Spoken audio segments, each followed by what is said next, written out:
Morning brewers, it's 7:30 in the morning. I've had the Grainfather on a timer. I'm up early and mashing in. It's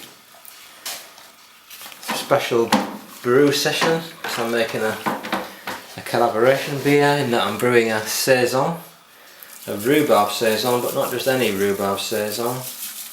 The Rhubarb Saison made by Homebrew Griffo, a fellow brew tuber. I'm going to get mashed in and then I'll be back. I'm going old school on the sparging water. A fellow Grainfather brewer is having a big homebrew collaborative event at work, and he normally heats his sparge water like this, but he's got no gas at work, so we've done a swap. He's got my hot water heater, the electric one, and I'm using this one. Seems to be working, doesn't fit my stove very well, but the temperature's coming up. Adjusted the pH and it's at 5.46. The brew cat's in position. Just keeping tabs on everything. Right, you Boo? How's the brewing going, Boo? You're okay, is it? What, that sparge water heating? Is that alright?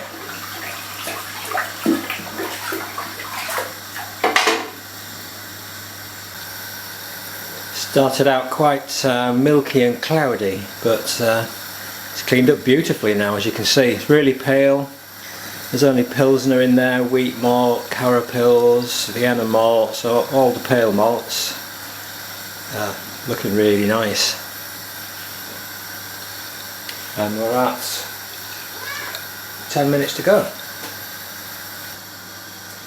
I'm aiming for a mash pH towards the 5.3 end of the scale, and it was 5.32 at the beginning of the mash.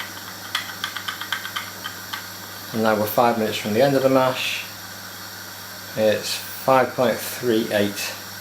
So still at the right end of the scale, and I just felt that a more acidic finish to the beer would just promote that zing, that fresh zing that Saisons have.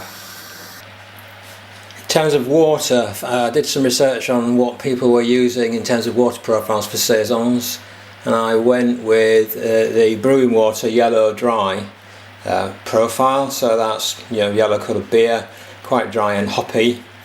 Sulphate to chloride ratio is about 2:1, so I've got a little bit higher actually, 107 parts per million of sulphate, 42 of chloride, 58 of calcium. In order to get that, I had to dilute quite a bit, certainly on my mash, add a bit of calcium sulphate to both mash and sparge, and do some acid additions to them both as well to get that pH down to where I needed it. I've got really minerally water with very high residual alkalinity. So we'll see how that turns out.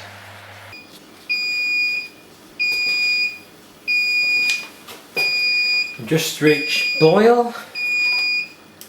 It's up. It's not really a full rolling boil yet, so I never put my hops in until it's fully going. Sparge went okay with the hot water pot.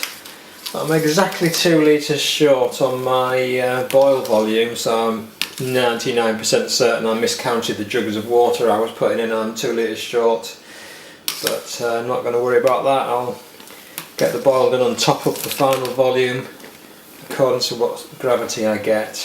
So I'll have sparge by 2 litres less than I should have done. I doubt that that's going to make a huge difference with such a small grain bill, but we'll see. First hop addition is just some Pacific Jade. I'm using all pellet hops. I normally brew with flower hops, but for the Pacific Jade I could only get pellet. I could only get pellet for 2016, and I wanted fresh hops, so I bought everything as pellets rather than have a mixture of pellets and flowers. Okay, I'm going to test the pH of the sparge runoff, and I'll be back then. So this is more like a proper boil coming up now. It's a couple of minutes after the last check-in. I'm going to let this froth settle down and then add the hops. And I always do this where, you know, when your Grainfather reports a boil, I find it's never the true full rolling boil. I always wait 2-3 minutes to get to this proper rolling boil, then I put my hops in and start the timer. Also, that gives you time to control any frothing and deal with any potential over boils. There we go, proper boil. Pacific Jade, hop addition. And set the timers going. There we go. While that's boiling, let's turn our attention to the mash runoff. So I want to see what the pHs of the final runoff is. There it is. Let's test it. Most people focus on the temperature of their sparge. But actually that's not particularly crucial. You can sparge with cold water if you want to. It will just take you longer to get to the boil. But what we do want to avoid is the sparge water making the grain bed too alkaline. That can happen if you've got some alkalinity in your sparge water, which most of us have. And as you wash the mash products out of the grain bed, that alkalinity can make your grain bed too alkaline, and in particular we don't want it higher than 6, because if it is, then you can drag some unpleasant flavours out of the grain, tannins in particular, and affect the flavour of the finished beer. So this is the sparge runoff water, i.e. the water at the end of the sparge that was coming out of the grain. Now I'm at 5.6 pH, so well under 6, so we should be good. Okay, production's finished, so we're up here in the fermentation room.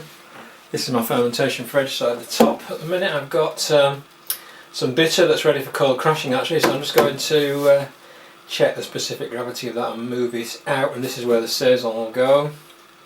In the bottom I've got my bottles of milk chocolate stout, malt teaser.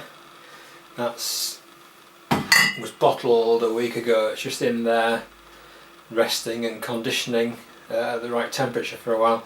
So I'll just get this beer moved out and then we'll get the Saison in.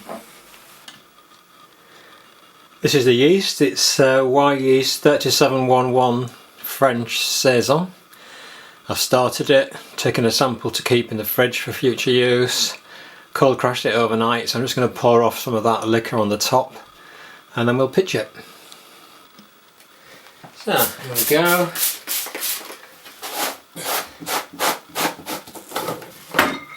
Here's the yeast, hopefully that's a good dose now. That's starting. Keep everything clean with Darsan.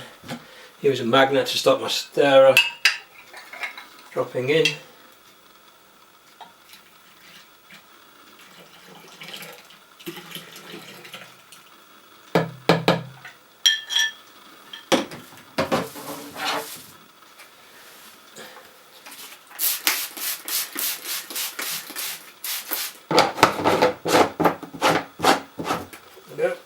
Let's get that in the fridge.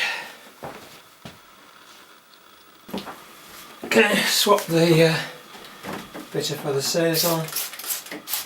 Put the blow off tube on. Set the temperature to 20, so that'll be warming up now. That's the temperature that the Saison wants to start at. Put the probe in, I'll tape that probe to the side of the fermenter in a minute.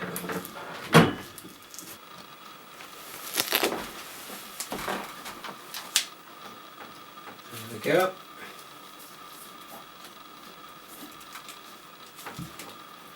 So I've ended up with just short of 22 litres at 1048. So my correct starting gravity, but short on volume, so my efficiency is down. My efficiency is only about 78%, something like that on this brew, whereas normally with a grain bill this size I'd expect 85%. I think the main likely explanation is a different crush on the Pilsner malt. I bought Pilsner malt for this recipe largely, that you're seeing quite a coarse crush. The sparge was really fast, so that suggests a coarse crush as well. So I think it's just difference on the crush. I'll remember that if I ever use that particular malt again. I don't crush my own malt yet, but that might be the thing that I move on to next, but I haven't got there yet. So that's dialed up to 20. With Saison yeast they like to be quite warm, so that will get ramped up over the course of a few days, and then we'll check in again when I add the rhubarb to it. Okay, let's just turn our attention to the bitter that was in the fermentation fridge for a minute, because people often ask me about clearing and cold crushing beer, and what I do generally is fine it with gelatin. That's what I'm going to do now. So I buy these small gelatin sachets. It's a dry powder, like a jelly mix. Sprinkle it on the surface of some warm water and continue to warm it on your stove, but whatever you do, don't let it boil. And also it tends to sink and make a jelly on the bottom of the pan, so use something with a flat bottom to make sure you've got it all dissolved and mixed in, and then just tip it into your beer. That will help clear your beer over a few days. If you can cold crush it, then cold crushing as well will give you belts and braces, super clear beer, if it's a style of beer that does clear. People also ask me about cold crushing beer and what that is, and it's just, cold crushing is just cooling your beer quickly and leaving it cold for a few days, and that just encourages all of the suspended particles to drop out. I used to struggle with that because I just got the fermentation fridge, so if I had something in there fermenting I couldn't cold crush in it. So I have invested in a small chest freezer. Rather than build another STC 1000 unit, I've bought an Inkbird, about £24. It's about the same as building your STC really. And I've got this set to about 1 degree. It'll go down to -40 or something ridiculous like that. You could chill your beer to -1, it wouldn't freeze with the alcohol in it, and generally the colder it is, the better it will clear on cold crushing. So I'm going to put, I've not used it for cold crushing yet, so this is the first go. I'm going to put that bitter in. I'm going to suspend a thermometer in it and trail it out, because I'm still sort of calibrating the freezer and getting it to balance out at the right temperature. It's at -1.4 at the moment, but I think that'll be alright. I'll let you know how that goes. So that's it for this brew video. Hope you found it interesting, and I'll check back when we're ready to do the next stage on the Rhubarb Saison. Bye for now, happy brewing.